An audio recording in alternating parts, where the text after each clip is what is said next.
ان گڑھوں میں جمع ہوتے ہیں اور یوں سانپ کا سارا زہر آنسو بن کر آنکھوں سے باہر آ جاتا ہے۔ عقل مند ساربان اس گڑھے میں جمع شدہ پانی کو کسی صاف شیشے میں بھر لیتے ہیں۔ وہ زہریلا پانی سانپ اور بچھو کے کانٹے کا تریاق کا کام دیتا ہے۔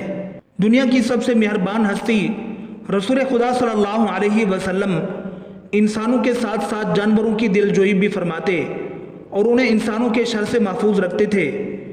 یہ ایمان افروز معجزہ بھی ایک ایسے بوڑھے اونٹ سے منسوب ہے جو اپنے مالک کی شر پسندی سے عاجز آ کر اللہ کے رسول صلی اللہ علیہ وسلم کی پناہ میں آ گیا تو سرکار دو عالم صلی اللہ علیہ وسلم نے اس کی جان بچائی، جس پر اونٹ نے اللہ کے نبی صلی اللہ علیہ وسلم کے لیے 4 دعائیں فرمائیں، لیکن ان میں سے ایک دعا ایسی تھی جس پر رسول اللہ صلی اللہ علیہ وسلم آبدیدہ ہو گئے تو صحابہ کرام تڑپ اٹھے تھے کہ ایسا کیا ماجرا ہو گیا کہ اللہ کے رسول صلی اللہ علیہ وسلم کی چشم مبارک سے آنسو بہہ نکلے ہیں۔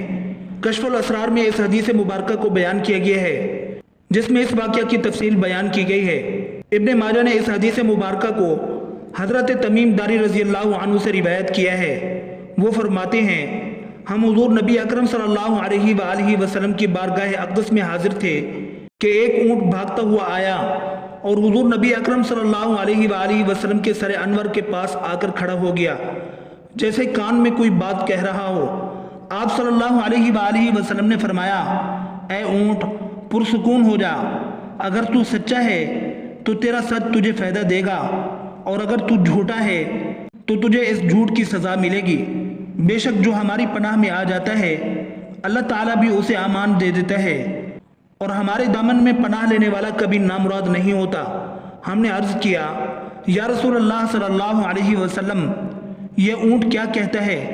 آپ صلی اللہ علیہ وآلہ وسلم نے فرمایا اس اونٹ کے مالکوں نے اسے ذبح کر کے اس کا گوشت کھانے کا ارادہ کر لیا تھا، سو یہ ان کے پاس سے بھاگ آیا ہے اور اس نے تمہارے نبی صلی اللہ علیہ وسلم کی بارگاہ میں استغاثہ کیا ہے۔ ہم ابھی باہم اسی گفتگو میں مشغول تھے کہ اس اونٹ کے مالک بھاگتے ہوئے آئے۔ جب اونٹ نے ان کو آتے دیکھا تو وہ دوبارہ حضور نبی اکرم صلی اللہ علیہ وسلم کے سر مبارک کے قریب ہو گیا اور آپ صلی اللہ علیہ وآلہ وسلم کے پیچھے چھپنے لگا۔ ان مالکوں نے عرض کیا یا رسول اللہ صلی اللہ علیہ وسلم ہمارا یہ اونٹ 3 دن سے ہمارے پاس سے بھاگا ہوا ہے اور آج یہ ہمیں آپ کی خدمت میں ملا ہے۔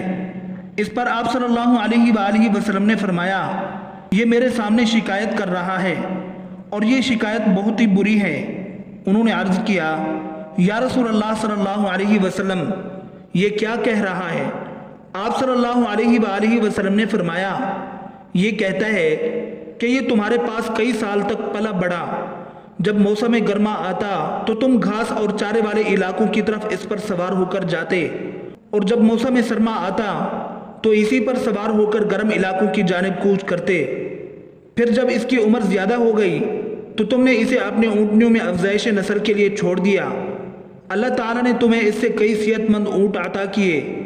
اب جب کہ یہ اس خستہ حالی کی عمر کو پہنچ گیا ہے تو تم نے اسے ذبح کر کے اس کا گوشت کھا لینے کا منصوبہ بنا لیا ہے۔ انہوں نے عرض کیا خدا کی قسم یا رسول اللہ صلی اللہ علیہ وسلم یہ بات من عن اسی طرح ہے جیسے آپ نے بیان فرمائی۔ اس پر حضور نبی اکرم صلی اللہ علیہ وآلہ وسلم نے فرمایا ایک اچھے خدمت گزار کی اس کے مالکوں کی طرف سے کیا یہی جزا ہوتی ہے؟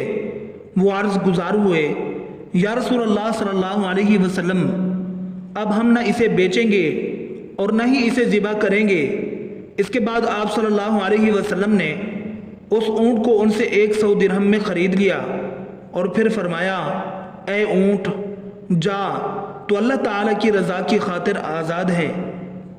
اس اونٹ نے حضور نبی اکرم صلی اللہ علیہ وسلم کے سر مبارک کے پاس اپنا منہ لے جا کر کوئی آواز نکالی تو آپ صلی اللہ علیہ وآلہ وسلم نے فرمایا آمین۔